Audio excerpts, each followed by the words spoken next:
They say when you move somewhere new, you get to reinvent yourself. I used to believe that. In the summer of 2011, Claire and I packed what was left of our marriage into a rented U-Haul and drove across the bridge into Maplewood, New Jersey. The cul-de-sac we landed on had everything we thought we needed. Quiet streets, well-trimmed lawns, and the kind of neighbors who waved when you drove by. It felt safe. Safe was something we hadn't felt in a long time. Claire and I were still reeling from the miscarriage. It had been almost a year, but the wound never closed. She carried it in her silence, in the way she kept herself buried in work at the hospital. I carried it in the late-night shifts at the printing company, in the way I found excuses not to come home until Ethan was already asleep. Ethan, 7 years old with his mop of brown hair and boundless energy, was the only thing tethering us to each other. But even he could sense the cracks. "You'll like it here," Claire said as we unpacked boxes the first night. "It's a new start." Her voice was hopeful, but her eyes were tired. I wanted to believe her. God, I really did. The first time we met Margaret was the next morning.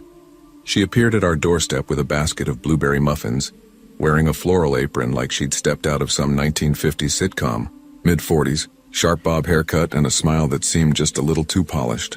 "Welcome to the neighborhood," she said, her voice bright.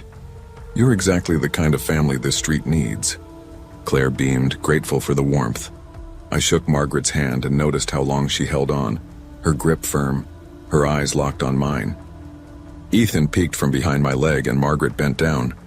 "And you must be Ethan, what a handsome boy." She reached out to pat his shoulder, but he pulled back slightly. I laughed it off, thinking he was just shy. Within days, Margaret became a fixture in our lives.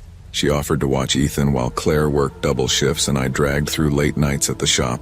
She baked pies and left them on our porch. She watered our plants when we forgot. From the outside, she was the perfect neighbor, the kind you brag about at barbecues. But even then, little cracks showed. Ethan once tugged on my sleeve before bed and whispered, "Dad, she looks at my window at night." I chuckled, told him it was probably just the shadows or maybe he'd had a bad dream. But the way his eyes stayed wide, unblinking, made something cold stir in my chest. One night, while hauling the trash cans to the curb after midnight, I caught a glimpse of movement in her window. She was there, standing still behind the curtain, just watching our house. The second I froze, the light flicked off. I shook my head, told myself I was tired, that long shifts were messing with me. But some part of me knew what I saw. Claire brushed it off. "She's just friendly," she said when I mentioned it. "Don't turn this into something it's not." And maybe she was right. Maybe I was the one making ghosts out of shadows. But even as I tried to believe her, Ethan's words echoed in my head. "She stares at my window at night." It was late July when things turned. The heat hung heavy that summer, the kind that made the nights restless and the air sticky. Claire and I had been arguing more than ever. Money, schedules, the same old resentments that never seemed to fade. Ethan started sleeping with the hallway light on, something he hadn't done since he was 5. When I asked why, he just shrugged. "She's out there," he whispered once. I didn't press. One night around 3 in the morning, Claire shook me awake. "Someone's in the yard," she whispered. I groaned, half asleep, but then I saw her face, pale, tight with fear. I pushed back the blinds. There she was, Margaret, barefoot in the grass, wearing a white nightgown that swayed in the faint breeze. She wasn't moving, just standing there, eyes locked on our living room window. The porch light caught her face, and that smile, wide, unnatural, almost proud, was painted across her lips. "What the hell?" I muttered, throwing on a t-shirt. Claire grabbed my arm. "Don't go out there." But I did. I stepped outside, the summer air thick and damp. "Margaret?" I called, trying to keep my voice steady. The yard was silent. She was gone. No crunch of footsteps on gravel. No sound of a gate swinging shut. Just gone. Back inside, Claire's voice was sharp. "You're making this worse." "What do you mean, worse?" "You're feeding into it," she snapped. "Into his fears, into whatever this is."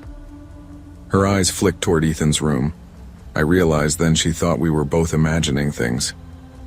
That maybe stress, grief, exhaustion had made me see what I wanted or didn't want to see. But I knew. I knew what I saw. After that night, our house didn't feel like ours anymore.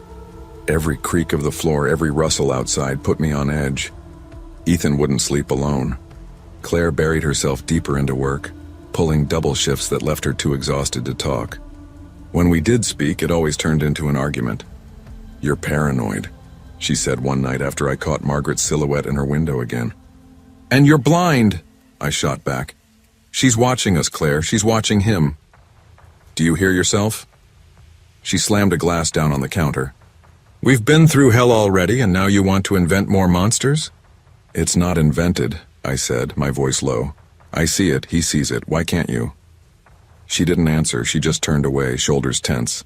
For a moment I hated her for not believing me. Margaret didn't let up. She waved cheerfully whenever she saw us outside. That smile as flawless as ever. She brought over casseroles, cookies, pies. Each time Claire accepted them with polite thanks. I couldn't touch them. They sat in the kitchen untouched until they went stale. The worst part was Ethan. He stopped riding his bike outside. He stopped playing in the yard. One night I caught him sitting cross-legged on his bed, staring at the window. "Buddy, what are you doing?" I asked gently. "Waiting," he whispered. "For what?" "For her." My chest tightened. I pulled the blind shut, tucked him in, promised he was safe. But the truth was, I wasn't sure anymore. It all broke one evening in early August. The cul-de-sac was lit up with flashing red and blue. Police cruisers lined the street. Claire and I stood on our porch clutching Ethan between us as officers swarmed Margaret's house. She came out in handcuffs, that same smile plastered on her face, unbothered by the gasps of neighbors. I'll never forget it. The way she turned her head just enough to look at us as they led her to the squad car. Her eyes locked on Ethan, her smile unwavering. The news broke the next morning. Margaret had been breaking into homes at night, photographing children while they slept. The officers found stacks of photos in her basement, some dating back years. Families who thought they were safe now saw their children's faces staring back at them from evidence bags. Claire sat at the table, pale, trembling. She whispered, "I didn't believe you." I didn't answer. What was there to say? That night, Ethan woke screaming. I rushed to his room, held him as he shook. "She's still there," he cried. "She's still smiling at the window." I pulled the blinds closed tight and told him it was over. But deep down I wasn't sure. Months passed. Margaret's house stayed empty, a for sale sign drooping in the yard. Life was supposed to go back to normal. Claire and I tried. We went to therapy. We talked more, fought less. But the distance between us never fully closed. Ethan still woke from nightmares. Sometimes he'd come into our room trembling, whispering that he saw her face in the window again. I told him it was just dreams. I told him we were safe now. But when I said it, I was trying to convince myself as much as him. Every time I walked past that basket of cookies she'd given us, still untouched on the counter, I felt a chill. I should have thrown it away, but I couldn't. It felt like a reminder, like proof that we hadn't imagined it all. Sometimes, late at night, I still find myself pulling back the blinds, staring at the empty yard, half expecting to see her white nightgown swaying in the dark. I tell myself she's gone, that she's behind bars, that her smile can't hurt us anymore. But some nights, when the wind rattles the windows just right, I swear I hear her laugh. Evil doesn't always come with warning signs. Sometimes it arrives with a pie, a smile, and a friendly wave. We want so badly to believe in the kindness of neighbors and the safety of our communities, that we ignore the instincts telling us something is wrong. I used to think the hardest sound to live with was the echo of your own failures. Back in 2006, when Julia and I moved into that duplex on North Pine Avenue in Chicago, that sound followed us everywhere. The walls were paper thin, so every argument about money, every sigh of disappointment, carried into the next room and probably beyond. I was 38, already hollowed out by bankruptcy after my hardware store collapsed. She was 35, exhausted from working double shifts at the hospital. Our son Ethan was only 8, too young to understand bankruptcy, too young to see how thin the glue was holding us together, but old enough to feel the tension that seeped into every corner of that narrow house. When I first stepped inside that duplex, it felt temporary, like a stopgap before life got better. The living room smelled faintly of mildew. The carpet was a dull brown and the radiator rattled like loose bones. But it was cheap, and cheap was what we needed. I told Julia, "It's not forever," and she nodded without looking at me. We both knew we'd said the same thing too many times already. The duplex had 2 units joined at the hip by a shared wall that ran through the living room, the bedrooms, even the kitchen. On the other side lived Mark and his daughter Sophie. He was in his late 30s, tall, with thinning hair and the kind of polite quiet that doesn't invite questions. We didn't know much about him. He worked odd hours, came and went without fanfare, nodded hello in the driveway. Sophie was 9, a thin little girl with a pink bike she rode in circles, her laughter carrying across the cracked pavement. Julia adored her instantly. "At least one kid around here smiles," she'd tease, ruffling Ethan's hair. Ethan would scowl, but even he liked Sophie. They'd wave to each other, sometimes chase each other's bikes up and down the street. Then one day, she stopped appearing. I asked Mark casually one evening when we both took the trash out. "Haven't seen Sophie in a while," I said, trying to sound neighborly. He barely looked up. "She's staying with relatives out of town," he muttered. His voice was sharp, final, the kind of tone that ends a conversation before it begins. I nodded and let it drop.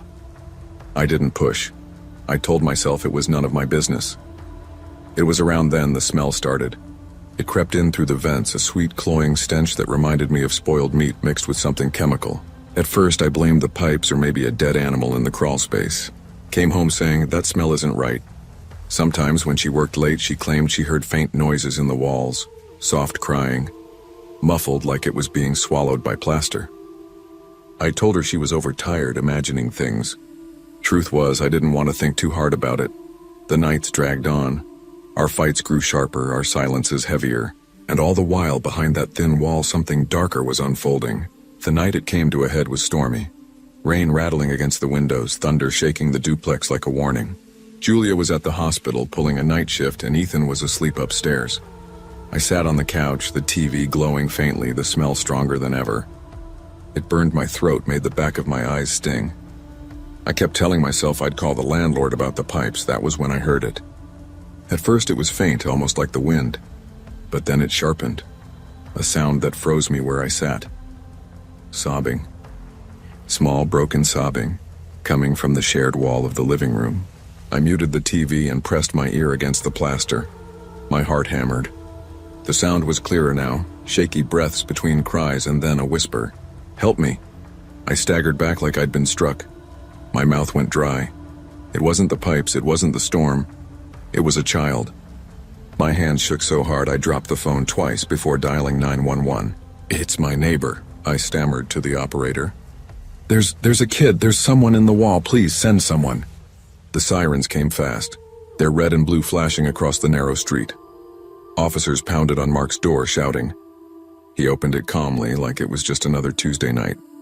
While 2 officers spoke with him, others stormed the basement. I'll never forget the moment one of them shouted, "We've got her." Sophie. She was chained to a pipe, filthy, starved, her wrists raw where the metal had rubbed her skin. When the flashlight beam hit her face, she cried out, a sound that split me in half. She was alive, but barely. And upstairs, Mark sat on the couch, a bag of chips in his lap, the TV still playing. His face was blank, almost bored, as if nothing about this was unusual. They cuffed him without a struggle. He didn't say a word. I stood in the driveway, rain soaking me through, watching them carry Sophie out wrapped in a blanket. She clung to the officer like her life depended on it. Maybe it did. That night, something inside me cracked. I had been feet away, listening to my own marriage collapse, pretending not to smell the rot, pretending not to hear the cries through the wall. Julia had been right. She'd sensed it, and I had doubted her. In the weeks that followed, the duplex felt poisoned. Julia couldn't stay there. Every creak of the floor, every groan of the pipes, made her tense. She told me one morning, her voice low and flat, "I can't live here anymore. Not after this." "We can't just up and leave," I said. "I'm not asking," she replied. We moved out within 2 months, but the damage had been done. Julia couldn't forgive me for dismissing her instincts, for telling her she was imagining things while a child suffered next door. We fought more, not less, until eventually there was nothing left to fight for. A year later, she filed for divorce. I rented a 1-bedroom apartment on the south side. Julia took Ethan and moved closer to her sister. I visited on weekends, tried to be present, but the shadow of that duplex never left me. I couldn't shake Sophie's face, dirty, terrified, looking up into the flashlight like salvation. I couldn't shake the sound of her whisper through the wall. "Help me." It's been years, but the memory hasn't dulled. Whenever I hear a noise through thin walls, a neighbor's TV, a baby crying, footsteps in the hallway, I freeze. My stomach knots. My mind goes back to that night, to the smell, to the sound, to the guilt of knowing I lived just feet away while a little girl begged for help. I've told this story a few times, usually after too many drinks. People always shake their heads, horrified, say things like, "You couldn't have known." But I did know. I smelled it. I heard it. Julia told me, and I ignored her. I told myself it wasn't my business, that I had enough of my own problems. That duplex is probably rented out again now. Someone else's furniture pressed against the walls, someone else's life bleeding into the thin plaster. I wonder if they ever feel it too. That sense that walls don't just hold up a house, they hold secrets. Sometimes the most dangerous thing isn't what lurks outside your home, but what you choose not to see inside it. Fear, pride, and denial can blind us to truths that demand action. The guilt I carry is proof that when something feels wrong, when instincts, smells, or faint cries tell you otherwise, you can't afford to dismiss it. The cost of silence is too high. Listen, trust, act, because ignoring the signs doesn't make them disappear. When I think back to 2018, it feels like the year we were supposed to finally arrive. Daniel and I had been married almost 10 years, weathered job losses, rented shabby apartments, and gone through the kind of lean years that test every part of a marriage. Buying the house on Sycamore Lane in Portland felt like we'd made it. A 2-story cedar-sided place with a backyard for Lily, our 6-year-old daughter. A mortgage that stretched us, but not too far. And a quiet street where kids rode bikes and neighbors waved when you drove past. I wanted to believe the house would fix us. Daniel had just gotten a promotion at his engineering firm, the kind of job he'd worked toward for years. I had left my design firm to freelance from home so I could spend more time with Lily. From the outside, we looked steady, respectable. Inside, though, it was different. Daniel came home later and later, his eyes glued to his phone even at the dinner table. We argued in hushed tones about how absent he was, and more than once I accused him of loving his career more than his family. He'd slam the garage door and retreat into silence, leaving me alone at the kitchen sink with dishes and tears. That's when David entered the picture. Our neighbor. He lived alone in the house to the right of ours, a clean-cut man in his early 40s with sandy hair and an easy smile. From the beginning, he was the kind of neighbor you felt lucky to have. When the wind knocked down a section of our fence, he fixed it before Daniel even noticed.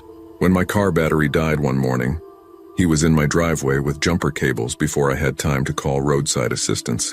Always quick to wave, always asking, "Need any help today?" At first, I was just grateful. A kind neighbor, nothing more. But as the week stretched on, I realized he seemed to notice things Daniel didn't. If I looked tired, David would ask if I'd eaten lunch. If I was juggling groceries, he'd insist on carrying the heaviest bags. He filled in the empty spaces Daniel left behind, and I hated how much I looked forward to his knock on the door. Lily loved him right away. He had a way with kids, crouching down to her level, remembering the names of her stuffed animals. He'd bring her little gifts, stickers, a set of crayons, once even a small puzzle shaped like a castle. "For my little buddy," he'd say with a grin, and Lily would beam. Daniel brushed it off as neighborly kindness, but something about it unsettled me. One night, while tucking Lily into bed, she said something that froze me. "Mommy, Uncle David likes my unicorn pajamas." I frowned. When did he see them? "Last night," I waved at him. My skin prickled. Her bedroom was on the second floor facing the street. There was no reason he should have known what she wore to bed. Another afternoon, I came back from the grocery store and found her toys rearranged in the living room. I knew I had locked the door when I left. My stomach twisted, but Daniel just shook his head when I told him, "You're overreacting, she probably moved them herself." His dismissal stung more than his words. I wanted him to take me seriously, to stand with me in my unease, but he didn't. Meanwhile, David kept showing up. If Daniel wasn't home, he lingered longer on the porch, asking if I needed company. His compliments became softer, personal. "You deserve someone who notices how hard you work," he said once, his eyes holding mine longer than they should. I laughed it off, though my heart pounded. The rain in Portland has a way of making nights feel endless. One evening, Daniel texted he'd be stuck at the office overnight. I tried to keep myself busy. Lily's homework, laundry, scrolling through freelance deadlines, but the house felt too quiet once she was in bed. That's when the knock came. I peered through the peephole. David stood there, rain dripping off his jacket, holding a steaming mug. His smile was warm, familiar, but something about it chilled me. "You shouldn't be alone tonight," he said softly when I opened the door a crack. "I made you some coffee." "Thanks, but I'm fine," I replied quickly, forcing a polite smile. He didn't move. He just stood there, rain falling around him, the mug still in his hand. His eyes searched mine, steady and expectant. "I've got work to finish," I said finally, my voice firmer. For a moment, his smile faltered. Then he nodded, placed the mug on the porch railing, and stepped back into the shadows. "Anytime," he murmured. I locked the door and leaned against it, trembling. The house no longer felt like mine. After that night, I saw him everywhere. At the mailbox when I picked up letters, trimming his hedges when I walked to the car, leaning casually against the fence when Lily played outside. Always watching, always smiling. I started drawing the blinds more often, checking locks twice before bed. Daniel thought I was paranoid. "He's just being nice," he said, exasperated.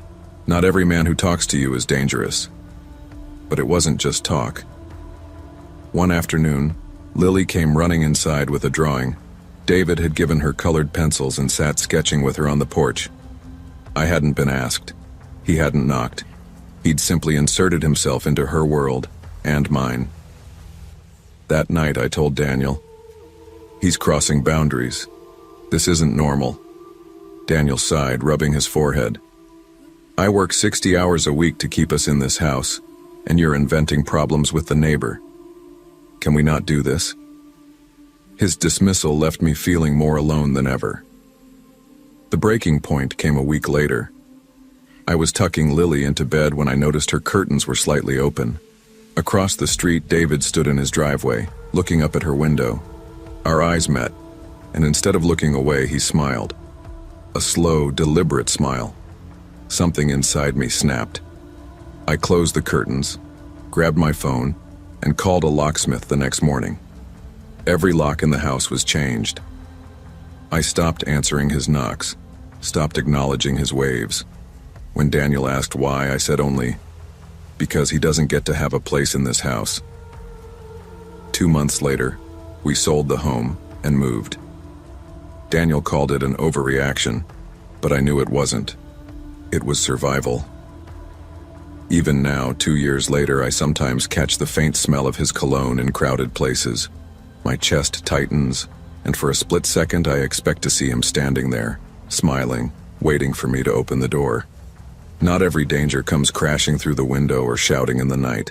Sometimes it's the neighbor who fixes your fence, who smiles too warmly, who notices too much. Evil doesn't always wear a mask. It can come wrapped in kindness disguised as help. Trust the unease in your gut. Boundaries are there to protect us, and when someone keeps crossing them, it's not paranoia, it's warning. Listen to it before it's too late. When I think back to the winter of 1999, I picture peeling paint, the hum of radiators, and the smell of wet coats drying by the door. Michael and I had just graduated college, eager to start our lives but strapped for money.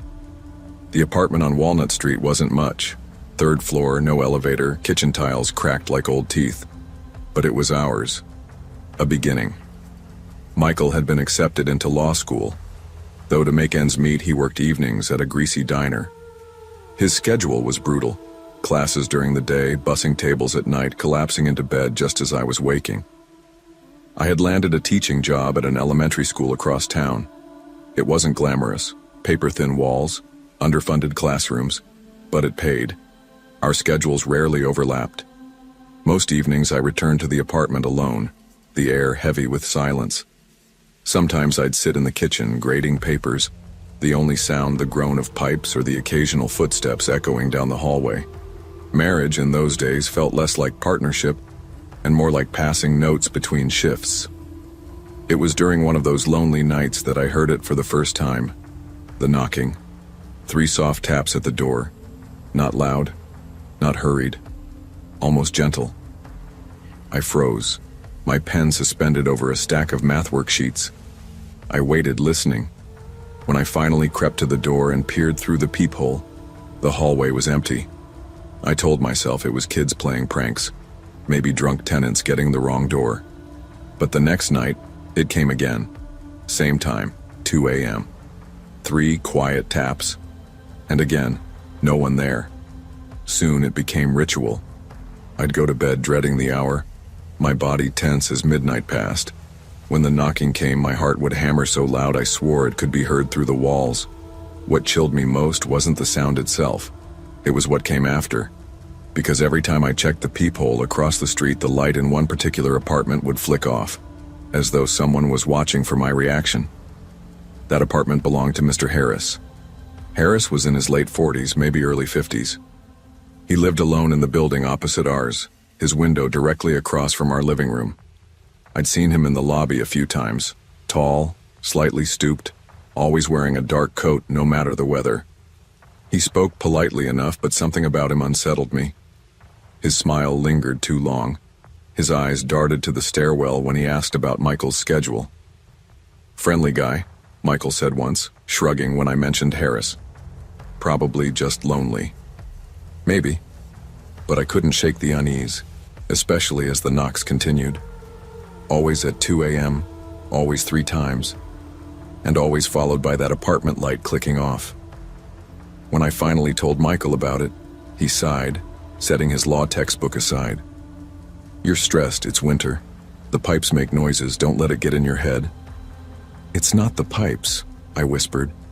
"It's someone at the door." He rubbed his eyes, too tired to argue. "Then ignore it. If it's kids, they'll get bored." But ignoring it didn't make it stop. If anything, the knocks grew more precise, more deliberate, as though whoever it was knew I was listening.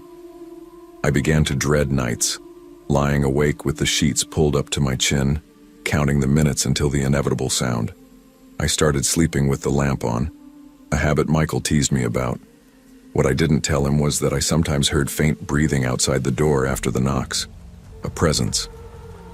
By February, I was jumpy during the day, snapping at students drinking too much coffee. The apartment no longer felt like home. It felt like a trap. One Friday, determined to prove to myself I wasn't imagining things, I dug out our old VHS camcorder. It was bulky, clunky, a graduation gift from my parents. I set it on a chair facing the front door before going to bed. My plan was simple. If the knocking came, I'd have proof. That night, right on schedule, I heard it. 3 soft taps. My body went rigid. I stayed in bed, clutching the sheets, too afraid to move. I told myself the camera was watching for me. By morning, I could barely breathe as I rewound the tape. My hands shook as I pressed play. At first, there was nothing. Just the dim hallway, the frame of our door. Then, movement. Mr. Harris. He crept into the frame like a shadow, pressing his ear against our door. He lingered there, listening. Then slowly, deliberately, he tapped 3 times with the tips of his fingers. Before leaving, he leaned close to the peephole and smiled. Not at random, directly into the lens, as if he knew. I dropped the remote, my stomach heaving. When Michael came home, I showed him the tape. His face went pale. For once, he had no dismissive answer. "We're calling the police," he said quietly. The police arrived that afternoon, 2 uniformed officers who smelled faintly of coffee and cold air. I played the tape for them, and both men leaned forward, their expressions hardening. "That's enough for a warrant," one said. "We'll need to check the building's maintenance office." I didn't understand until later what he meant. Harris hadn't just been knocking, he'd stolen keys. From the building's office, he'd made copies, dozens of them. Not to steal jewelry or cash, no. His crime was worse, stranger. He had been entering apartments at night, standing silently in bedrooms, watching people sleep. When the police told us, my knees buckled. "He could have been in here?" The officer nodded grimly. He probably was. That night, Michael tried to reassure me. wrapping his arms around me as we lay in bed. But I couldn't close my eyes without picturing Harris at the foot of the bed, his silhouette in the doorway, his breath in the dark. Neighbors whispered in the hallways after his arrest. Some claimed they'd woken to find objects slightly moved in their kitchens, blankets pulled tighter around them in the night.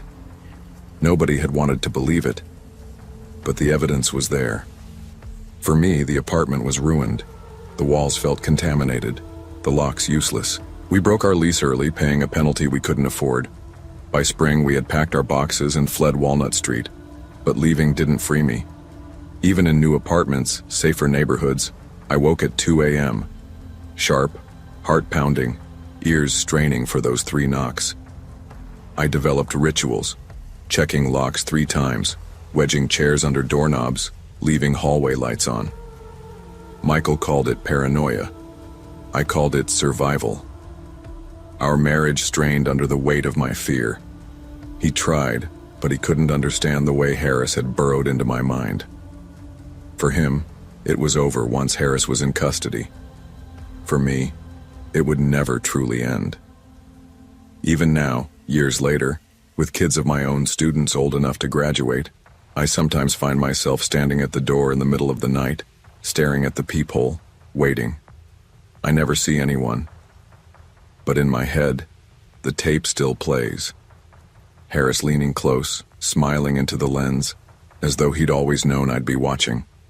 The danger that unsettles us most isn't always the violent break-in or the loud intrusion. It's the quiet trespass, the subtle invasion of trust and safety. Evil often hides behind politeness, routine, or familiarity, and by the time we notice, it has already entered our lives. The lesson is this: when your instincts whisper that something is wrong, listen. Dismissing fear doesn't erase it, it only gives it more time to grow. When people ask what changed me, I don't say Rachel's death. Not directly. I say it was what came after, the hollow space it carved out of me, the gnawing fear that whatever good was left in my life would vanish too. Rachel had been my high school sweetheart, the kind of woman who could calm a storm with a touch. We married young, built a modest home together in Ohio, and welcomed our daughter Lena into a world that suddenly felt brighter than I'd ever imagined. Life was never flashy, but it was good. It was ours. Then, one afternoon in 2009, Rachel collapsed in our kitchen. A burst aneurysm, the doctors said. 1 minute she was laughing about how bad my grilled cheese looked. The next she was gone. No warning. No second chance. Lena was 5. She asked questions I couldn't answer. Where's Mommy now? Why didn't she say goodbye? I had no words that would make sense to a child. I didn't even have words for myself. Grief didn't just break me, it rewired me. I became obsessed with keeping Lena safe. I locked every door twice. I called the school daily. I refused to let her walk alone, ride her bike outside the driveway, or go to birthday parties without me sitting in the corner like a watchdog. Lena grew, but I stayed frozen in that fear. By the time she was 10, she had learned to roll her eyes and slam doors when my rules became too heavy. "Dad, you're smothering me," she'd yell. And my answer was always the same. You don't understand how quickly everything can be taken. It wasn't just paranoia, it was lived experience. Our neighborhood, Cedarbrook Drive, was the kind of place people call safe. Ranch-style homes lined the street like soldiers in uniform, hedges trimmed neatly, mailboxes shining in the summer sun. But I never trusted appearances. Safety, I knew, was just a curtain pulled across a window. And curtains can shift. The McKinneys lived next door. They were in their 60s, childless, retired. They waved every morning from their porch and invited us over for lemonade in the summer. At first I thought their presence was a blessing. Lena was lonely and she liked them. Mrs. McKinney baked cookies, the kind that filled the whole block with the smell of sugar and cinnamon. Mr. McKinney tinkered in his garage, fixing old tools and radios. They seemed harmless. But small things began to unsettle me. Lena would come home and say things like, "Mrs. McKinney asked how I liked the peanut butter sandwich today." I'd frown. How did she know what Lena ate for lunch? Or Lena would mention how Mr. McKinney had asked about the book she was reading in bed. She hadn't told them. I hadn't told them. I told myself it was coincidence, that maybe Lena was exaggerating. Kids do that. Still, the unease settled in my bones. One afternoon I came home early from work and froze at the sight of my daughter sitting on their porch, swinging her legs and eating cookies. "Lena!" I barked, sharper than I intended. She jumped, the cookie crumbling in her hand. "Dad, it's fine. They're nice." I forced a tight smile at the McKinneys, who waved casually like nothing was wrong. Mr. McKinney's eyes lingered too long, though, watching me, then Lena, then me again. I guided her back across the yard, my hand firm on her shoulder. That night, I sat at our kitchen table staring at the blinds. I couldn't shake the thought that the McKinneys knew more about us than they should. I told myself I was imagining it, just my fear twisting shadows into monsters. But when Lena hugged me goodnight and whispered, "They make me feel normal, Dad," I felt torn in two. I wanted her to feel normal. I also wanted her alive. And in my mind, those two things were rarely the same. The summer of 2014 brought long evenings and restless arguments with Lena. She was 10 now, bold enough to challenge me at every turn. She wanted to ride her bike down the block alone, wanted to sleep over at her friend Katie's, wanted me to stop calling the school every day. "You don't trust me," she said one night, arms crossed at the dinner table. "It's not about trust," I said, trying to keep my voice steady. "It's about keeping you safe." "Safe from what? You think everyone's out to get me." I opened my mouth to argue, but then I saw Rachel's eyes in hers, brown and fierce. It stopped me cold. I caved one step at a time. First, I let her walk to the end of the street and back, as long as she checked in when she returned. Then, I let her stay home while I mowed the front yard. It felt like progress, even if it made my stomach twist. The McKinneys were always there, watching. Mrs. McKinney waved from her garden. Mr. McKinney leaned on his porch railing, a cigarette dangling from his lips. I told myself it was just coincidence, but it seemed like every time Lena stepped outside, their eyes followed. One evening, Lena pushed harder. "Dad, I'm not a baby. You have to let me stay home alone sometimes. Everyone in my class does." My chest tightened. Not everyone lost their mother overnight. Her face softened, then hardened again. "That's not fair." She stormed off, leaving me at the table with my guilt. That argument replayed in my head for days. I knew she was right in some ways. I was suffocating her. But the thought of losing her, of coming home to silence, was unbearable. Still, I couldn't hold her back forever. So one Saturday in July, I decided to take a step. I needed to grab groceries at Target. Lena begged to stay home. My gut screamed no, but my mouth said yes. "Just this once," I warned. "Lock the doors. Don't answer the phone unless it's me. And don't open the door for anyone," she finished, rolling her eyes. "Dad, I'm not dumb." I kissed her forehead and left, my heart hammering as I drove away. Halfway down an aisle of cereal boxes, my phone buzzed. I answered, breathless. "Dad!" Lena's voice shrieked through the line, tangled with static and panic. "Something..." A scream. Then the crash of shattering glass. My vision tunneled. I dropped everything and ran for the car, driving faster than I should have, praying out loud.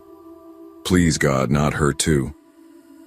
When I pulled into the driveway, my world tilted.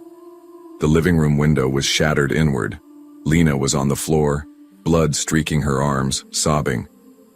"Daddy," she cried, and I scooped her up, my own tears blinding me. The McKinneys stood in their yard, Mr. McKinney holding a handgun, muttering about cleaning it. His wife stood behind him, silent, her eyes fixed on us like she was studying a play. I held Lena tight, rage boiling inside me. My greatest fear had come true. Not in the way I imagined, but close enough to break me. The police came, notebooks and flashlights in hand. The officer's tone was calm, too calm, as he wrote down Mr. McKinney's words. Accident, gun discharged while I was cleaning it. I wanted to scream. Accident? My daughter could have died. Lena sat wrapped in a blanket, an officer tending to the cuts on her arms. They weren't deep, thank God, but they were enough to scar. She clung to me, trembling. I glared at Mr. McKinney across the lawn. You point that thing at my house again, and I swear. Sir? An officer interrupted, placing a hand on my shoulder. Let us handle it. But I could see in their eyes. They didn't believe me, not really. To them it was just an old man with poor judgment. To me, it was a violation of everything I'd tried to protect. Mrs. McKinney stood behind her husband, silent as stone. When our eyes met, she didn't flinch. She didn't apologize. She just watched, her face unreadable. The police filed their report. No charges. Unfortunate accident, they called it. That night, I sat awake with Lena asleep beside me on the couch, every muscle tight with fury. I wanted to pack our bags and leave Cedarbrook Drive forever. But where would we go? And what lesson would I be teaching Lena? That running was the only way to be safe? I poured myself coffee at 3 a.m. and stared at the curtains. I swore I saw them shift like someone was watching from outside. I wanted to believe it was just wind, but deep down, I knew better. Therapy wasn't something I wanted, it was something I needed. After the shooting, I realized fear had run my life for years. Fear of losing Lena, fear of making the wrong move, fear of the world outside our doors. The therapist asked me, "Do you believe you can keep your daughter safe by controlling her?" "Yes," I said without hesitation. "Then why did she get hurt under your watch?" The question cut deep. I hated her for asking it, but I couldn't escape the truth. My fear hadn't saved Lena. It had only shrunk her world, and mine. Over months of sessions, I learned to loosen my grip. I let Lena go to a friend's birthday. I stopped calling the school every day. I even let her walk to the park with friends, though I sat on the porch with my coffee, heart pounding until she returned. The scars on her arms faded, but they never disappeared. Neither did mine. The McKinneys kept their distance after the incident. I rarely saw them on the porch anymore. But every time I passed their house, I caught myself glancing at the curtains, half expecting them to shift. Lena was braver than me. "They don't scare me anymore," she said one evening. "You know what scares me? Living like I'm already trapped." Her words stuck. Maybe it was time to stop living in fear of shadows. Years later, Cedarbrook Drive looks the same.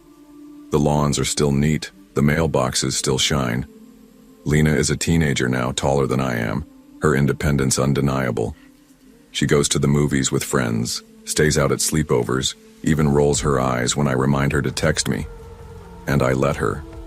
Not easily, not without fear, but I let her.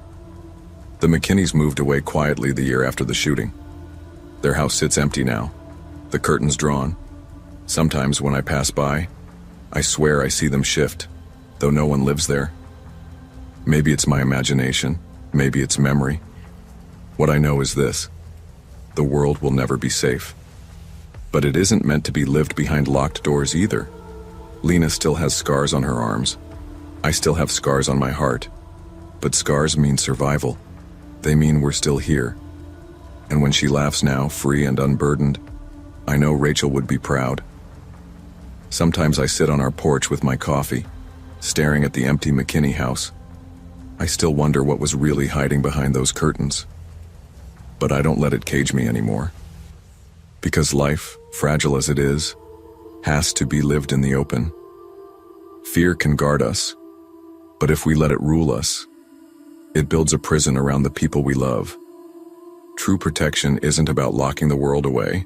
It's about giving our children the freedom to live, even when it scares us.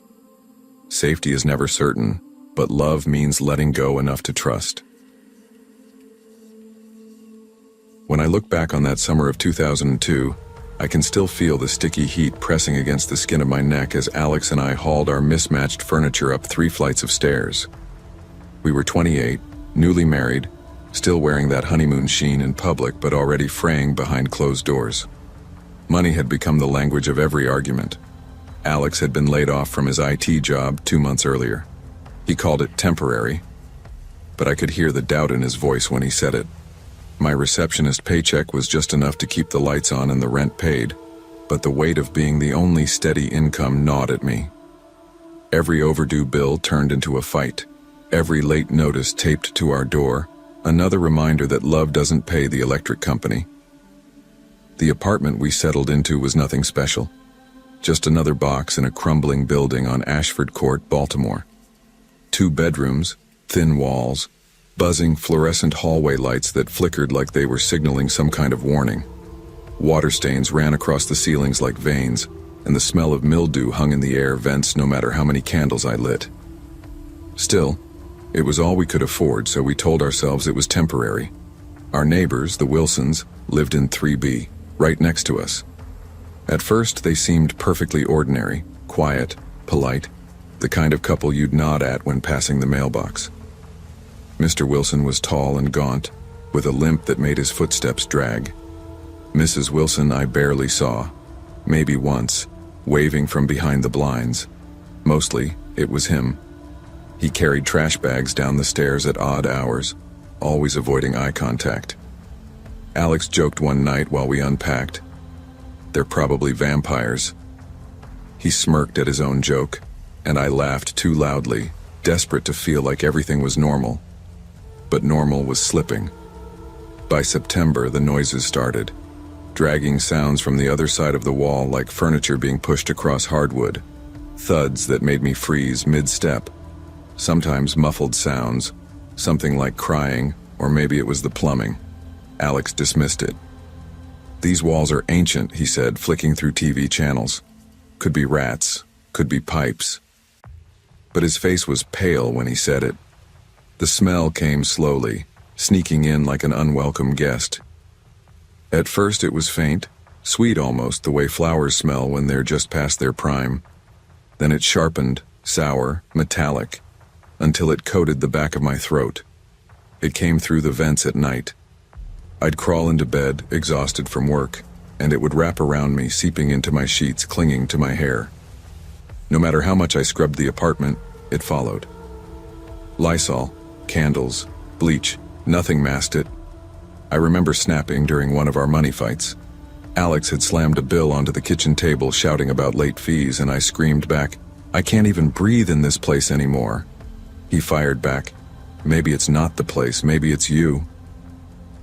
The silence afterward was worse than the yelling. He turned away, shoulders slumped, and for the first time, I wondered if our marriage had an expiration date. The smell only got stronger. It wasn't just in our apartment anymore. It seemed to trail us. At work, I caught my coworkers wrinkling their noses when I walked by. I started showering twice a day, scrubbing until my skin stung, but I couldn't shake it. One night, I pressed my ear to the wall. Behind the low hum of the building, I thought I heard something, a faint, broken sob. I pulled back, heart pounding. "Mrs. Wilson." "Alex," I whispered, shaking him awake. "Listen." He groaned, half asleep. "It's nothing. Go to bed." But deep down, I knew it wasn't nothing. Something was festering just feet away. By October, I couldn't ignore it anymore. The Wilsons' blinds stayed drawn day and night. I never saw Mrs. Wilson, only her husband, shuffling down with trash bags at 2 a.m. His eyes never met mine, but once I swore I saw a smear of something dark on his sleeve. I started avoiding the mailroom, afraid of running into him. Still, he always seemed to appear, giving me a small nod, a faint smile. I forced myself to smile back, though my stomach churned. Alex noticed my paranoia. "You're obsessing," he said one evening as I paced. "You're making stories up because you're unhappy here." "I'm not making it up," I snapped. "There's something wrong next door. Don't you smell it? Don't you hear it?" He rubbed his temples. "I hear bills piling up. I smell stress. That's what's rotting around here." His dismissal cut deep, but I couldn't let it go. I started writing down every sound I heard, every time the smell grew stronger. I even called the landlord once, my voice trembling. "There's something dead in 3B, I said, He sighed. Probably a rat in the walls. I'll check it out. But weeks passed, and nothing changed. It was mid-November when the landlord finally came. He knocked on the Wilsons' door. No answer. Knocked again, harder. Finally, he pulled out his keys. I stood in the hallway, Alex behind me, as the door creaked open. The smell hit first, a wave of decay so thick it made my eyes water. I gagged, covering my mouth, but it was too late. The air itself was poisoned. Inside, the apartment was dark, blinds drawn tight. Flies buzzed in swarms. And there, in the living room, the truth lay waiting. Mrs. Wilson's body. Months gone. Skin collapsed. Bones sharp against the thin couch cushions. She had been there the whole time, decaying while her husband lived beside her, eating meals, watching TV, carrying out trash as though nothing had changed. The police swarmed the building, their radios crackling. Mr. Wilson was led out in handcuffs, his face expressionless. He didn't fight, didn't cry. He just shuffled past me, the same way he had at the mailbox, and for one horrifying second his eyes met mine. He gave a small nod, the same nod he'd given me every week. I shivered so violently, Alex had to hold my arm. We moved within a month, but the damage followed us. The smell clung to me long after it was gone. Some nights I'd wake gasping, convinced it was seeping through invisible vents. Alex grew distant. "I can't do this anymore," he said one night. "You don't sleep. You don't eat. You stare at neighbors like they're monsters." "They could be," I whispered. But he didn't understand. Or maybe he did, and he couldn't bear it. By spring, he was gone. Our marriage, like the Wilsons' apartment, had rotted from the inside out. Even now, years later, I still catch myself watching the people next door. Curtains drawn, lights off, doors closed. It all makes my chest tighten, because I know now what silence can hide. And sometimes, on heavy summer nights when the air doesn't move, I swear I smell it again. That sickly sweet perfume of death drifting through unseen vents, reminding me that evil doesn't always come crashing through the front door. Sometimes it just sits quietly, rotting, right next to you. We tell ourselves we know our neighbors, that politeness and small talk are enough to judge someone's character. But the truth is, darkness can live quietly beside us, wearing the mask of ordinary life. Pay attention to the silences, the smells, the uneasy feelings you can't explain. Trust your instincts, because sometimes the most terrifying things aren't strangers. They're the people living just feet away. 6 months. That's how long it had been since Emma left. It sounds like a short amount of time, but grief plays tricks with the clock. Some mornings felt like years, others felt like hours. The apartment didn't look much different. Same furniture, same chipped coffee mugs, same blinds half stuck when I tried to pull them down. But it felt bigger. Too big. And cold, as if her leaving had sucked the warmth from the walls. I'd sit in the kitchen, staring at my mug of coffee, the one I always poured for her still sitting across from mine out of habit. I could hear echoes of our fights in the hum of the fridge. "You never listen to me, David," she'd yell, her voice sharp, cutting. "I'm trying, Emma. I really am," I'd plead, my voice cracking like a boy's, begging her to see the effort. But effort wasn't enough. She packed her things one rainy Thursday and walked out the door. The slam of it still haunted my dreams. At first I thought solitude would be a kind of freedom. No arguments, no accusations. But silence, I learned, is its own kind of punishment. That's when I noticed Elena. She lived in the small blue house across the narrow street, the one with ivy crawling up the siding. At first, she was just part of the scenery. I'd see her watering plants, waving politely if our eyes met. But one morning, I found a casserole dish on my doorstep, still warm. A note taped on top in neat cursive. "You deserve someone who really sees you." I chuckled nervously, unsure what to make of it, but I brought it inside anyway. After weeks of eating takeout and cold cereal, the casserole felt like a blessing. Elena started waving more often, lingering on her porch to chat about nothing. The weather, her cat Jasper, how the mail always seemed to get mixed up. She had a calming presence, soft voice, kind eyes. For the first time in weeks, I caught myself smiling. I told myself she was just being neighborly. But in the quiet nights, when loneliness pressed in too close, I thought, finally someone notices me. The comfort didn't last. It shifted slowly into something else. One night I woke to the creak of my bedroom door. My heart thudded hard in my chest as I stared into the dark. The door stood slightly ajar. I told myself I must have left it that way, but unease crawled under my skin. Through the thin curtains I saw movement across the street. Elena's window. She stood there in a red dress, staring out. The moonlight caught her smile, but her eyes, they didn't match. They were wide, almost unblinking. I yanked the blanket tighter, whispering, "It's nothing. Just my imagination." But it didn't feel like nothing. Days later, I heard glass shatter downstairs. My phone shook in my hand as I dialed 911, but before I could press the call button, a voice floated up the stairs. Calm. Too calm. "David, I just wanted to be close." I froze. She stood in the kitchen, barefoot, holding the broken remains of a vase. Not angry, not violent, just wrong. "Elena, you can't just come in here," I shouted, fear scratching my throat. "I know," she whispered. I couldn't help myself." I reported it to the landlord, even thought about calling the police. But then the casserole dish appeared again, fresh and warm, as though nothing had happened. I couldn't leave it alone. Curiosity mixed with fear until it became obsession. I asked around. The mailman, old Mrs. Green at the corner store, even the guy who fixed cars out of his driveway down the street. Everyone had something to say, but no one wanted to say it loud. "Her husband," they whispered. "Mr. Alvarez. Dead. Years ago. Mysterious circumstances.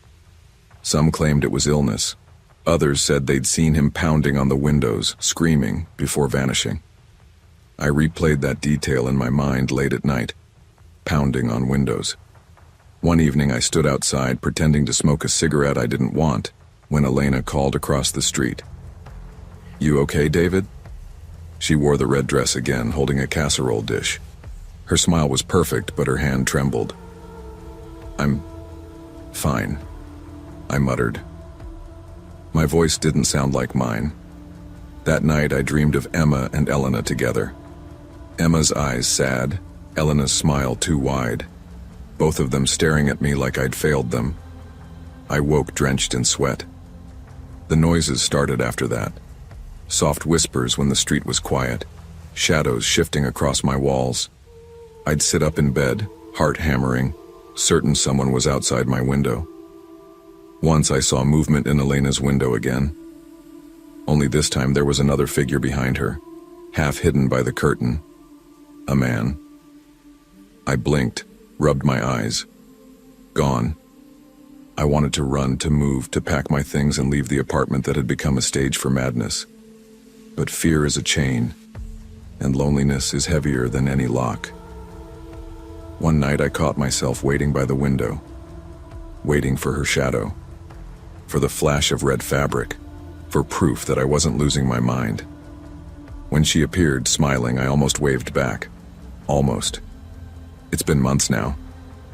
Emma's absence is still heavy, but Elena has filled the silence in her own twisted way. I don't have visitors anymore. Friends stopped calling. My family gave up after too many ignored invitations. But I'm not sure I'm alone. Not really. Every time I close the blinds, I feel her eyes. Every time I turn off the lights, I hear the faint scrape of glass, the whisper of my name. And sometimes when the night is too still, I see that second figure in her window again. The one who looks like a man. The one who doesn't move unless I blink. I tell myself I'm imagining it. That grief has rotted my mind, but deep down, I wonder if Emma left me only to make space for Elena, for whatever she keeps in that house across the street. I whisper into the dark. Am I really alone, or just waiting for something to notice me? No answer, just silence. And yet, I swear, I hear footsteps in the hall. Loneliness blinds us to danger. In the ache of being unseen, we mistake obsession for affection and attention for care. True healing doesn't come from those who creep into our lives uninvited, but from rebuilding trust in ourselves. Because sometimes the scariest thing isn't being alone, it's letting the wrong person in. Cedar Grove Lane wasn't the kind of place where bad things happened. At least that's what I believed for most of my life. It was a quiet neighborhood, tree-lined streets, freshly painted fences, kids riding bikes until dusk, neighbors who waved every time you drove by. The kind of street where dads grilled burgers on weekends and moms organized block parties in the summer. To me, it was home, a bubble of safety I thought was unbreakable.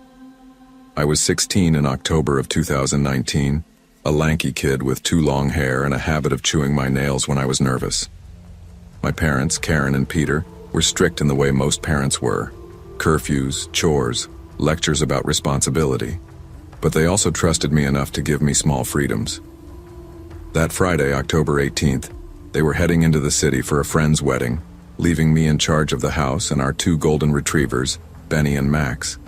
Before they left, my mom fussed over every detail. "Don't forget to lock the doors, Lucas," she said, tugging her coat closed. "I know, Mom. I'm not 5, I replied, trying to sound confident. Dad chimed in from the doorway. "Make sure you take the dogs out before bed. They'll get restless if you don't." I nodded, pretending not to be nervous. Truth was, I'd been looking forward to the night. A whole house to myself, no parents checking in, just me, the dogs, and a stack of horror movies. I microwaved popcorn, grabbed a soda, and sprawled on the couch with Benny and Max flopped on either side of me like warm, furry bookends. The first hour passed exactly as I hoped. Movies flickered on the TV, the dogs snored softly, and outside the street was still. But around 9, Benny lifted his head. His ears perked, body stiff. Then the low, steady growl rumbled from his chest. I muted the TV. "What is it, boy?" Max joined in, barking sharply, claws scraping against the hardwood as he bolted toward the back door. I followed, heart thudding, and that's when I saw her. A thin woman crouched at the back window, hair tangled, eyes shining in the porch light. She smelled faintly of cigarettes even through the glass. Her voice came soft, almost childlike. "Can I pet them?" I froze, stomach lurching. "No, get away!" I shouted, slamming the door and twisting the lock. My hands shook as the dogs barked furiously, their teeth bared at the glass. The woman didn't argue. She just stood, head tilted, before slipping back into the shadows of the yard. My heart hammered. Cedar Grove Lane wasn't supposed to be like this. I tried to convince myself it was nothing. Maybe she was lost. Maybe she was drunk, wandering home from somewhere. But Benny and Max wouldn't calm down. They paced, barking at the windows, hackles raised. I gripped the baseball bat Dad kept in the corner of the living room, my sweaty palm slipping against the handle. At 9:30, the doorbell rang. The dogs went wild, their barks deafening. I crept toward the front door, bat raised, every step heavy. Peering through the peephole, I saw nothing. The porch was empty. The streetlights buzzed and the wind rustled the trees. I whispered, "No way." Then came the clicking. A soft, deliberate sound at the kitchen window, like fingers testing the lock. My blood ran cold. "Mom, Dad, please come home," I muttered, gripping the bat so tight my knuckles turned white. The clicking stopped. Silence stretched on, broken only by the dogs' growls. I wanted to call the police, but what would I say? There's a woman outside, but she's gone now. No proof. no crime. I thought of Mr. Thompson, our retired neighbor who always warned me about safety. It's never the nice houses, Lucas, it's the quiet ones where people let their guard down. His words twisted in my head like a prophecy. The rest of the night stretched like an eternity. Shadows flickered across the yard. The woman's silhouette appeared, then disappeared, lingering just out of reach. Benny and Max never stopped barking, their bodies tense, eyes fixed on the darkness. I sat on the couch, bat across my lap, trying to stay awake, every creak of the house making my skin crawl. By 11, exhaustion dragged at me, but fear kept me wired. The woman hadn't spoken again, but her presence pressed on me like a weight. Every time I thought she was gone, the dogs proved me wrong. They lunged at the back door, barking so fiercely I thought they'd shatter the glass. I dared a peek through the blinds. She was there. Standing at the edge of the yard, thin frame lit faintly by the street lamp. Her head tilted, arms limp at her sides, watching the house, watching me. "Why are you doing this?" I whispered to no one. The worst part was the quiet. She didn't try to break in. She didn't yell. She just stood there, patient, like she had all the time in the world. I texted my parents, "Please come home soon. Something's wrong." No reply. Probably dancing, phones forgotten. The dogs barked until they were hoarse, then growled, low and steady, eyes never leaving the yard.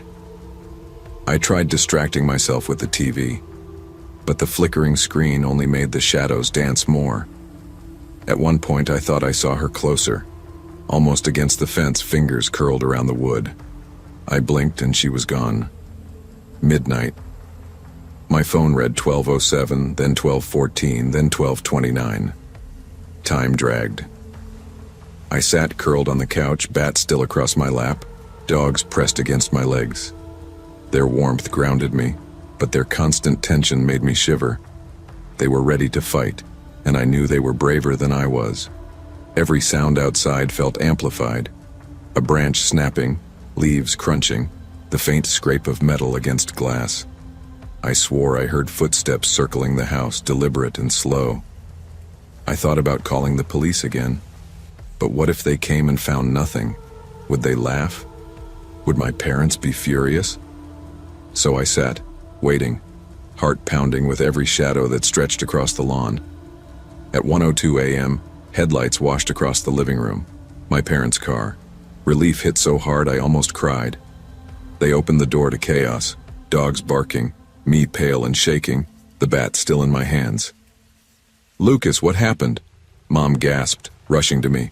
There was a woman, at the window, at the door. She tried to get in." My words tumbled out, frantic. Dad scanned the room, jaw tight. "You did the right thing, son. You kept the house safe." They called the police, who arrived 20 minutes later. Officers searched the yard, the street, even the neighbors' lawns. No footprints, no forced locks, nothing. Just the silence of a neighborhood that looked too perfect to hide something so wrong. But I knew what I saw. Benny and Max knew too. They still stood at the back door, teeth bared, staring into the empty yard as if she was still there. For weeks I couldn't sleep without checking every lock, every window. The dogs became hypervigilant, barking at the faintest sound. Cedar Grove Lane didn't feel safe anymore, and sometimes, late at night when the house is quiet, I swear I see her silhouette at the fence. Thin, watching, waiting for her chance. Safety is never guaranteed, not even in the quietest places. We convince ourselves danger happens somewhere else to someone else, but that illusion makes us careless.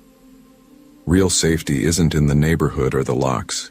It's in staying aware, trusting instincts, and never ignoring the warning signs, even when others might doubt them. When Laura and I signed the papers for the house on Willow Creek Drive, I remember thinking, this is it. This is where our kids will grow up. This is where we'll grow old together. After years of renting cramped apartments and duplexes, we finally had a place that was ours. 4 bedrooms, a backyard big enough for the kids, even a pool. It wasn't the fanciest house in the neighborhood, but to us, It felt like winning the lottery. Laura practically floated through the kitchen as she unpacked boxes. I swear this place feels like it was made for us. I laughed, setting another box on the counter. Just don't let the kids jump into the pool without life jackets. That first week, everything felt like a dream.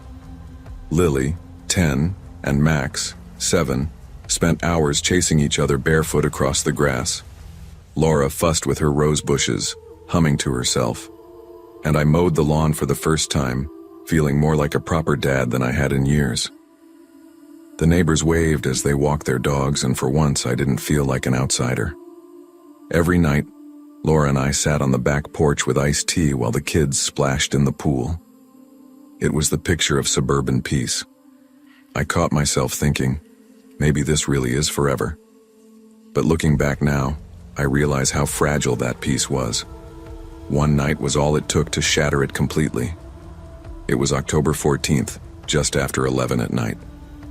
The kids were asleep upstairs, Laura was curled next to me in bed, and the house was wrapped in that familiar, comfortable silence. That's when I heard it, the faint crunch of gravel on the driveway. At first, I thought nothing of it. Maybe a stray cat, maybe the wind. I almost rolled back over.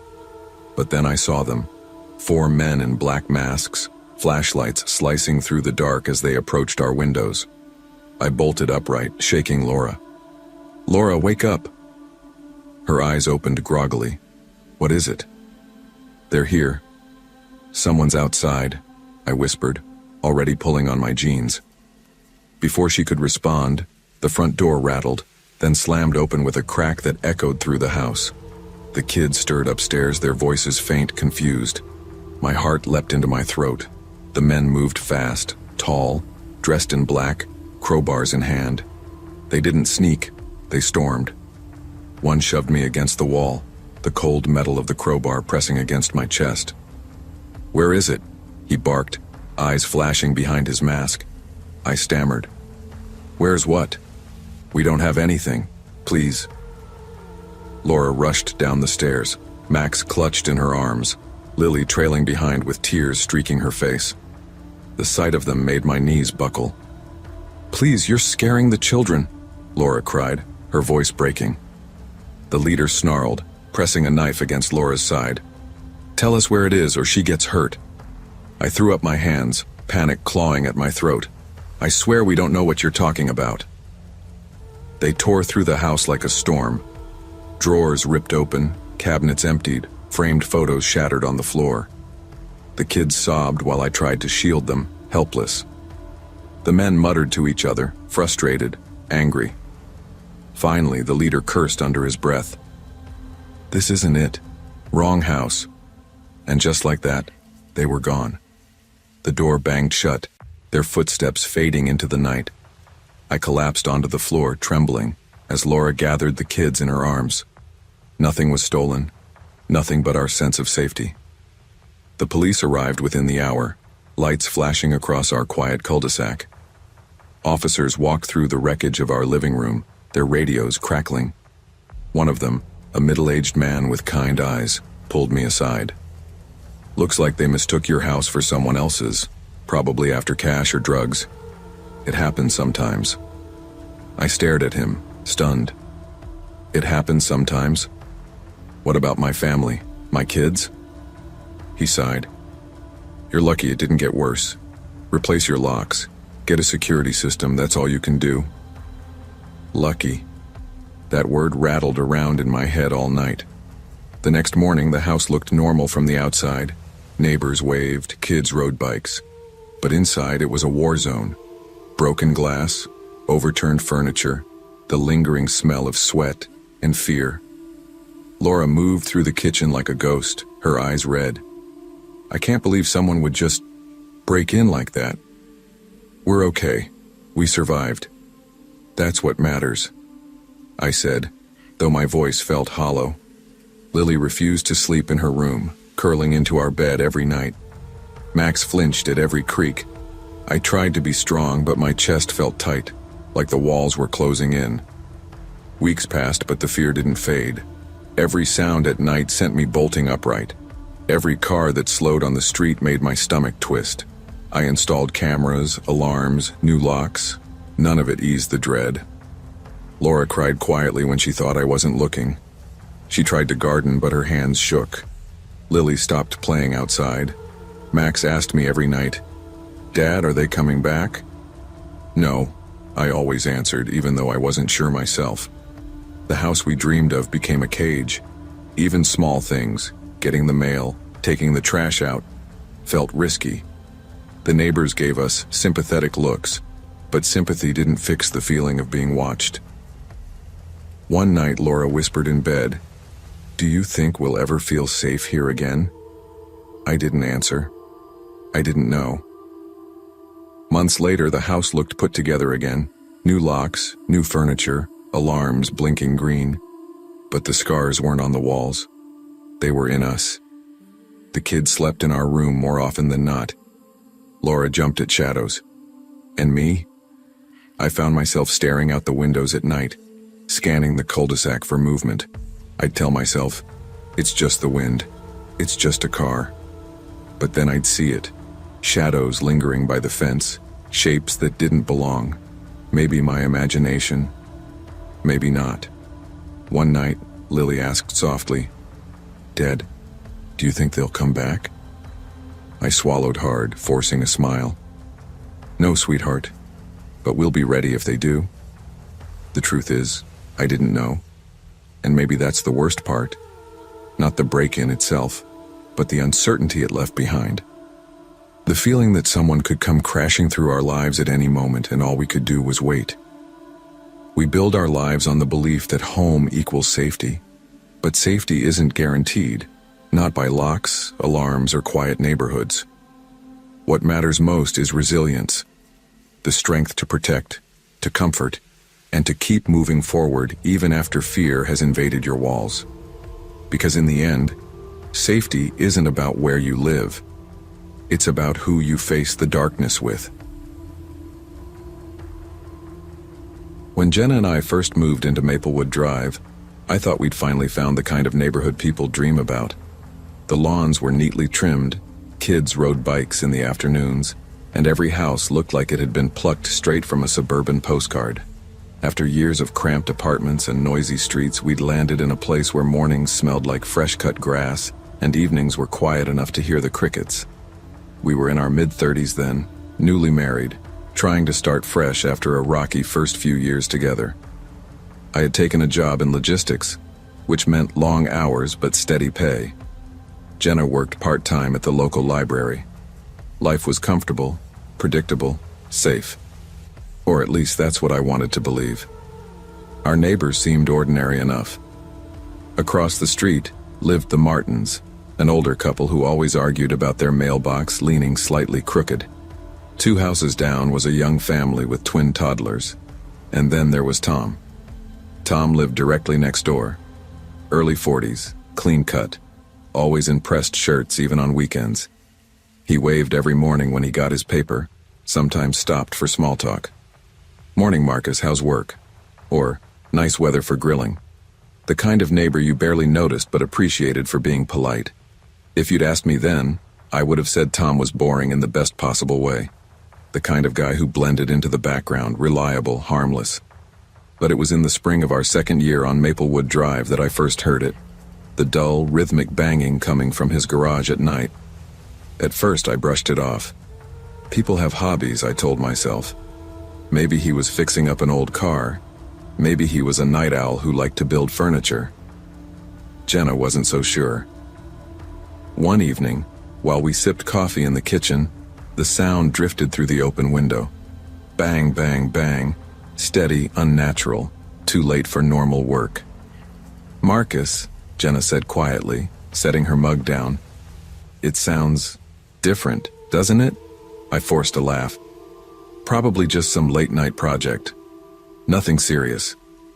But the look on her face unsettled me. And the truth was, the more I listened, the less it sounded like work. Weeks passed, and the banging became routine.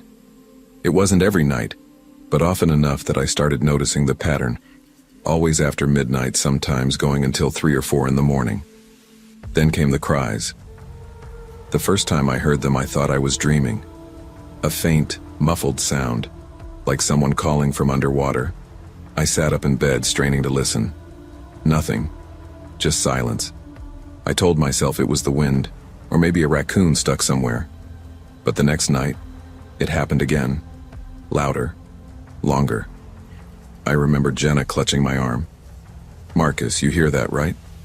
I swallowed hard. "Yeah, I hear it." The following evening, I decided to bring it up casually. I leaned on the fence while Tom watered his lawn. "Hey, Tom, everything okay with the garage? Been hearing a lot of noise lately." He froze for a fraction of a second, then forced a smile. Yeah. Just working on a project, you know? Car stuff. Gets loud sometimes." I wanted to press him, but his tone was so dismissive, so practiced, that I felt foolish. I nodded, pretending I believed him. But that night, the noises came again. Banging, scraping, then unmistakable sobs.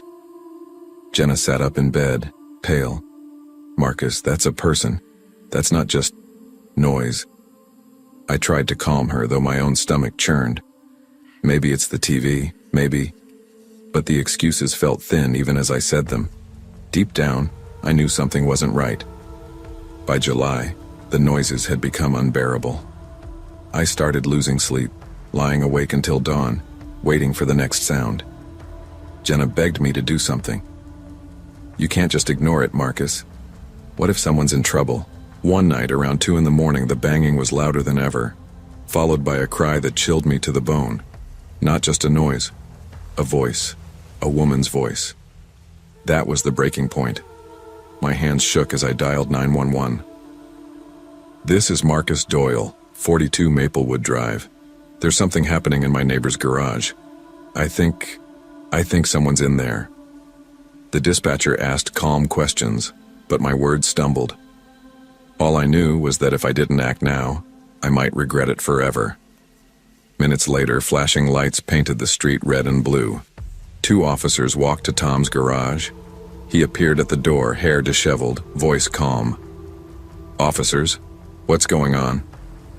"Sir, we've had a noise complaint," one officer said. "We'll need to check the garage."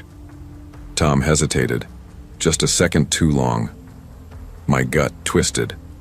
"Of course," he said finally, fumbling with the lock. The officers pried open the door, and what they revealed froze me where I stood. A woman sat bound to a chair in the middle of the garage, rope dug into her wrists. A gag muffled her sobs. Her eyes were wide, terrified, yet shining with relief at the sight of the officers. "Oh my God," Jenna whispered behind me, clutching my arm. "It's her. She's the woman from the news." She was right. I recognized her face from missing posters taped around town. She'd been gone for months. My stomach turned. I stumbled backward, nearly tripping over my own feet. The officers rushed forward, cutting the ropes, wrapping her in a blanket. She sobbed. I didn't know if anyone would hear me. I didn't know if I'd ever get out. Tom stood by, his polite smile gone, replaced with a hollow stare. They cuffed him without resistance. His voice was low, almost detached. "It's not what it looks like." But of course it was exactly what it looked like. As they led him away, the woman clung to one officer, trembling. "Thank you. Thank you." I couldn't move, couldn't breathe. The man I'd waved to every morning, chatted with about lawn care, had been hiding this horror just feet from where we lived. In the days after, Maplewood Drive didn't feel the same. Reporters swarmed the block. Neighbors whispered behind closed doors. The Martins shook their heads, muttering, "He seemed so normal." Jenna refused to step near the fence that divided our yards. Every time she looked at the garage, her hands trembled. "We lived right next to him," she said. "Right next to that." I replayed every interaction with Tom in my mind. The smiles, the small talk, the casual waves. They all felt like lies. At night I lay awake listening to the silence. But silence wasn't comforting anymore. It was heavy, like the pause before something terrible. When the wind rattled another neighbor's garage door, I bolted upright, heart racing. How many more? I whispered to myself. How many more people are hiding behind smiles like his? Maplewood Drive still looks perfect on the outside, but to me, it will never be the same. Evil doesn't always come with warning signs. Sometimes it wears a smile, waves good morning, and mows its lawn like everyone else. We convince ourselves that monsters live far away, but often, they're closer than we dare to believe. Listen to instincts, to trust unease, and to speak up when something feels wrong, because silence is what allows darkness to thrive. Right next door.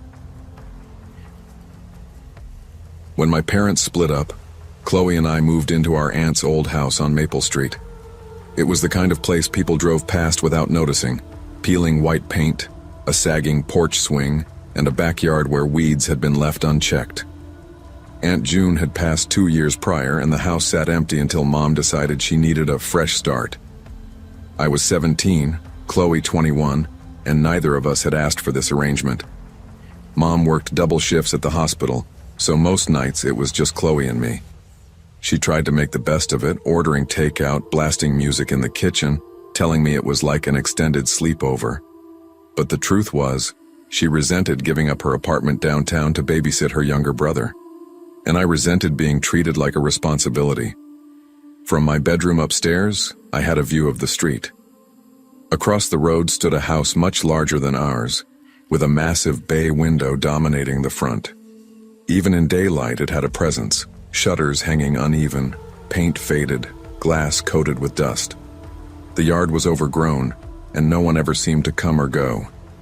At first, I didn't think much of it, but after a week, I noticed something odd.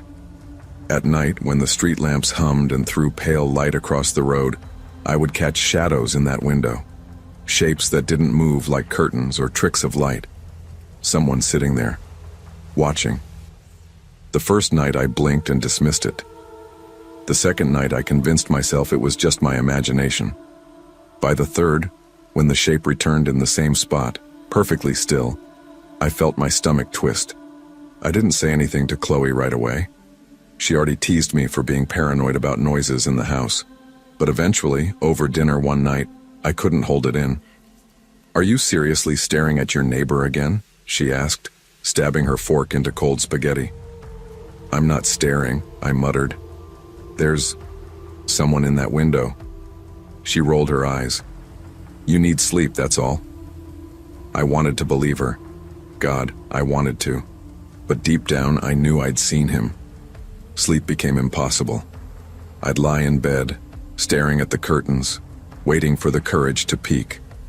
When I finally did, the figure was always there, upright, still, like a mannequin propped in the window. Finally, one night, I did something reckless. I raised my hand, gave a nervous little wave, and waited. At first, nothing. Then, slowly, deliberately, the figure raised his hand and waved back. My heart slammed against my ribs. I ripped the curtains shut and pressed my back to the wall, trembling. It wasn't my imagination. It wasn't some trick of the light. "You're seriously waving at a creepy guy across the street?" Chloe hissed when I told her the next morning. I don't know what to do," I admitted, hands shaking as I poured cereal. "Do nothing," she said. "Ignore it. Whoever it is, they'll get bored." But the thought gnawed at me. I couldn't ignore it anymore. The next day, in broad daylight, I pulled the curtains back. The window was empty. No figure. The glass was coated in dust. Weeds curled around the porch steps. No sign of anyone living there at all. Confused, I asked around the neighborhood. Most shrugged and said they didn't know much. Finally, Mrs. Patterson, the elderly woman 2 doors down, gave me an answer. "That house has been empty for months," she whispered, leaning close. "Ever since the previous owner disappeared." My blood ran cold. I tried to rationalize it. Maybe a squatter had moved in. Maybe kids were daring each other to break inside. I even tried to convince myself it was just stress from the divorce, but then came the footsteps. At first I thought it was Chloe sneaking into my room, but when I turned on the lamp, the hallway outside my door was empty. Another night, I woke to the sound of someone breathing just beyond the curtain. When I yanked it open, nothing. Just the streetlight's glow, and that cursed bay window staring back. One night Chloe came into my room pale. "Okay," she admitted. "I heard it too. Footsteps. In my room." "You believe me now?" I whispered. She hugged herself. "I don't want to. But yeah." That night neither of us slept. We sat in the living room with every light on, pretending to watch TV. But I could feel him, or it, waiting across the street. A month later, a storm rolled through. Rain lashed the windows, thunder shook the house, and the wind howled through cracks in the siding. I tried to sleep, but something pulled me toward the window. There he was, sitting in the bay window across the street, perfectly still. But this time, something was different. The storm illuminated the house in flashes of lightning, and I realized the inside was empty. No furniture, no curtains, nothing but bare walls and that figure, darker than the shadows, staring back. I stumbled away from the glass, heart pounding. Chloe burst into my room. "Did you see it?" she gasped. "Yes," I whispered. "He's still there." The power cut out, plunging us into darkness. From outside came the sound of shutters rattling, wood groaning, as though the house itself were alive. And beneath the thunder, faint but real, I heard it. A knock at our front door. 3 slow, deliberate knocks. We didn't answer the door. We didn't even breathe. We just sat together in the dark until the storm passed and morning light crept through the blinds. The next day, I checked the cameras I'd installed facing the street. My hands shook as I scrolled through the footage, and my stomach dropped when I saw it. The bay window across the street, empty. The house, silent. But our yard, our front porch, caught something. A figure, tall, thin, standing at the door, not moving, just standing. The timestamp said 2:37 a.m., exactly when we heard the knock. I deleted the footage, not because I wanted to forget, but because I didn't want proof. Proof meant it was real. Proof meant he could come back. That night I moved my bed away from the window. Chloe refused to sleep upstairs at all. The house still stands across the street, silent and abandoned. But sometimes, when the wind rattles the shutters, I feel him, waiting, watching. And the most terrifying part? He might not have ever been human. Fear often hides in the ordinary. A window, a shadow, a noise in the night. We dismiss it, laugh it off, convince ourselves it's nothing. But sometimes the things we ignore are the ones that endanger us the most. Trust your instincts. Don't ignore the unease in your gut. Because danger doesn't always knock loudly. It waits, quietly, watching, until you finally notice it's there. When Rachel and I bought our house on Willow Lane, I thought it was the beginning of something good. We'd been married for almost 9 years, together through thick and thin, but the last couple of years hadn't been easy. Work stress, late nights, disagreements that turned into shouting matches. Our marriage had been weathering storms. A new house felt like a fresh start, a chance to rebuild the way things used to be. The first week we moved in, Rachel threw herself into the neighborhood. She baked pies, introduced herself to everyone on the block, and fussed over the garden. I took comfort in her excitement, even if I was too tired most nights to match her energy. That's when we met the Petersons. Their house sat right next to ours, a 2-story colonial with a pristine white picket fence and a perfectly trimmed yard. Mark, the husband, had that polished look about him. Button-down shirts, confident smile, handshake firm enough to make you feel small. His wife, Dana, was quieter, often seen shuffling kids from one activity to another. Mia, 8, and Toby, 6, were the picture of innocence. Sweet kids who played in the yard with Scout, their golden retriever, always laughing. "They're perfect," Rachel said one Sunday after inviting them for dinner. "I mean, look at them. That's what a family should look like." I forced a smile, but inside, something twisted. I couldn't help comparing. Rachel laughed at Mark's jokes too freely, and when she complimented his cooking during their so-called baking challenge, I felt a flash of envy I couldn't admit aloud. One Saturday, as Rachel chopped vegetables, I muttered, "You know, Mark's got the perfect life." "David," she said, sighing. "Stop. You sound ridiculous." But she didn't hide the smile tugging at the corners of her mouth. It was a seed of doubt, planted quietly, and like most seeds, it began to grow. The first sign that something wasn't right came in the form of 2 small knocks at our door. I opened it to find Mia and Toby standing there, their faces pale, their hands clenched together. We don't want to go home," Mia whispered. Rachel appeared at my side, concerned. "Why not, sweetheart?" It's scary there," Toby stammered, eyes darting nervously toward their house. I tried to laugh it off, telling myself it was just childish imagination. Maybe they'd been watching scary movies. Maybe they were just trying to avoid bedtime. But their trembling hands, the way Mia kept glancing over her shoulder, it didn't feel like play acting. Rachel, of course, went into mother hen mode, sitting them down at the kitchen table, pouring them milk, offering cookies. She always had that instinct, the ability to comfort. The kids clung to her, but when I asked questions, they went silent. That night, Rachel said she was going over to help Dana with a baking project. I stayed behind, flipping through the newspaper, when a scream pierced the quiet. I froze, my heart hammering. Rushing to the window, I saw them, Rachel and Mark, standing under the dim glow of the Petersons' backyard lights. He was holding her hand, whispering something. She looked shaken. "What the hell?" I muttered, pressing against the glass. Upstairs, the curtains shifted. Mia and Toby's faces appeared in the window, pale and wide-eyed. Their lips moved silently. "Don't go over there." For the first time, I felt real fear. The Petersons' house became a puzzle I couldn't solve. By day, they looked flawless. Mark trimming the hedges, Dana smiling politely, Scout running in the yard. But the cracks were showing. The kids wouldn't talk about their father. Whenever his name came up, they froze, eyes darting nervously, voices caught in their throats. Rachel grew distant, her smiles forced.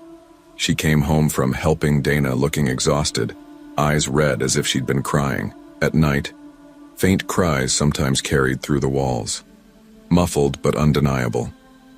Scout would growl low, hackles raised, staring into the shadows of their yard. I couldn't take it anymore. One evening, I confronted Rachel.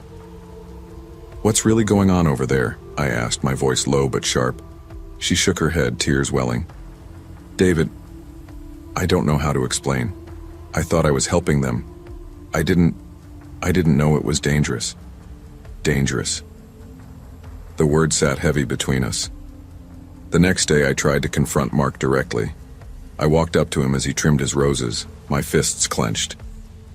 "You know your kids came to my house last week saying they were scared to go home?" I asked. He smiled, smooth and calm. "Kids say things, you know how imaginations run wild." But his eyes told another story. Cold, calculating, as if daring me to push further. I didn't, not then. Weeks passed and the silence grew heavier.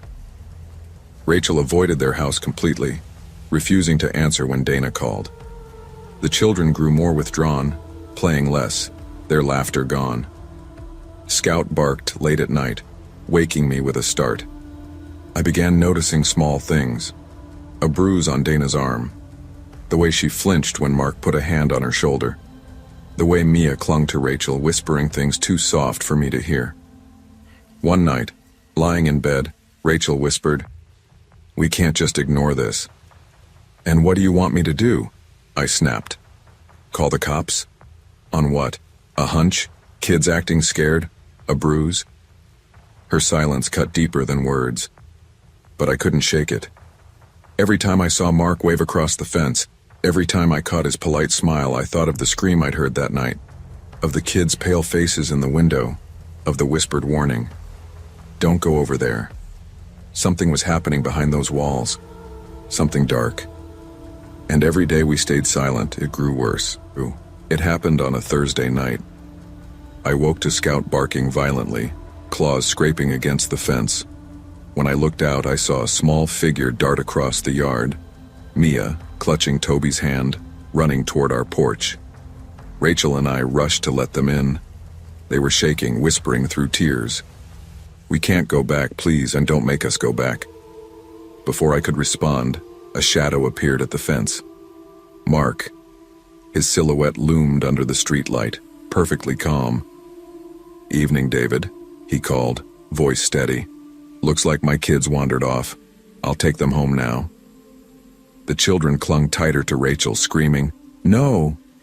I stood frozen, heart pounding, every instinct screaming at me to protect them. For the first time I saw it clearly. The mask was gone. His eyes were sharp, dangerous, predatory. That night changed everything. We called the police. Investigations began. Whispers spread across the neighborhood. The Petersons' perfect facade collapsed, though the truth of what happened inside that house was never fully known. But even now, years later, sometimes I wake at night and hear soft footsteps just beyond the fence. Scout growling in the dark. And I wonder, did we ever really escape what lived next door? Evil rarely shows its true face.